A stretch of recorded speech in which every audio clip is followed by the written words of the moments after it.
ನಾನು ನನ್ನ ಶಿಕ್ಷಣ ಮುಗಿಸ್ಕೊಂಡಿದ್ದು ನಳಂದ ಶಾಲೆಯಿಂದ. ನಾನು ನನ್ನ ಸ್ಪೋರ್ಟ್ಸ್ ಕ್ಯಾರಿಯರನ್ನು ಸ್ಟಾರ್ಟ್ ಮಾಡಿದ್ದು 3rd ಸ್ಟ್ಯಾಂಡರ್ಡಿಂದ ಮಾರ್ಷಲ್ ಆರ್ಟ್ಸ್ನ ಕಲ್ತ್ಕೊಂಡು ಬಂದೆ ಆ ಕರಾಟೆಯಲ್ಲಿ. ಆಮೇಲೆ ನನಗೆ ಕಾಲೇಜಿಂದ ನಮಗೆ ವಿಫಿಟ್ ಅಕಾಡೆಮಿಯಿಂದ ನನಗೆ ಆಪರ್ಚುನಿಟಿ ಸಿಕ್ತು ನ್ಯಾಷನಲ್ ಲೆವೆಲಿಗೆ. ಅಲ್ಲಿ ನಾನು ಐಸ್ ಕರ್ಲಿಂಗ್ ಅಂತ ಹೇಳ್ಬಿಟ್ಟು ಜಮ್ಮು ಕಾಶ್ಮೀರಲ್ಲಿ ವಿಂಟರ್ ಗೇಮ್ಸ್ ಅಂತ ಹೇಳ್ಬಿಟ್ಟು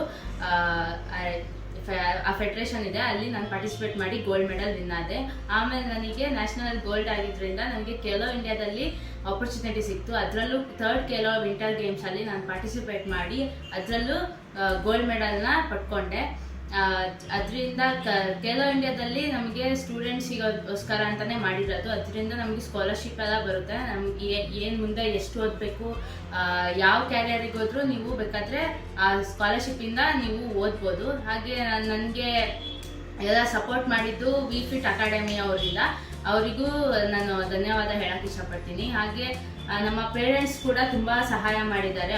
ಅವರಿಂದನೇ ನಾನು ಮುಂದೆ ಹೋಗೋಕ್ಕಾಗಿದ್ದು. ಅವರಿಗೂ ಥ್ಯಾಂಕ್ಸ್ ಹೇಳೋಕ್ಕೆ ಇಷ್ಟಪಡ್ತೀನಿ. ನಾನೀಗ ಇಂಜಿನಿಯರ್ ಮಾಡ್ತಾ ಇದ್ದೀನಿ ಪ್ರೆಸಿಡೆನ್ಸಿ ಯೂನಿವರ್ಸಿಟಿಯಲ್ಲಿ ಬೆಂಗಳೂರಲ್ಲಿ. ಕರಾಟೆಯಲ್ಲಿ ಪಾರ್ಟಿಸಿಪೇಟ್ ಮಾಡಿದ್ದೆ ಸ್ಟೇಟ್ ಲೆವೆಲ್, ಅದರಲ್ಲೂ ಕೂಡ ಗೋಲ್ಡ್ ಆಗಿದೆ. ಮತ್ತು ರೋಲರ್ ಸ್ಕೀ ಅಂತ ಆಂಧ್ರ ಪ್ರದೇಶದಲ್ಲಿ ನಡೀತು, ಅದರಲ್ಲೂ ಕೂಡ ಗೋಲ್ಡ್ ಆಗಿದೆ. ಹಾಗೆ ಇನ್ನೊಂದು ಪೆನ್ಕಾಕ್ ಸಿಲ್ಲತ್ ಅಂತ ಬರುತ್ತೆ, ಅದು ಬೆಂಗಳೂರಲ್ಲಿ ನಡೆದಿದ್ದು, ಅದು ನ್ಯಾಷನಲ್ ಲೆವೆಲ್, ಅದರಲ್ಲೂ ಗೋಲ್ಡ್ ಆಗಿದೆ.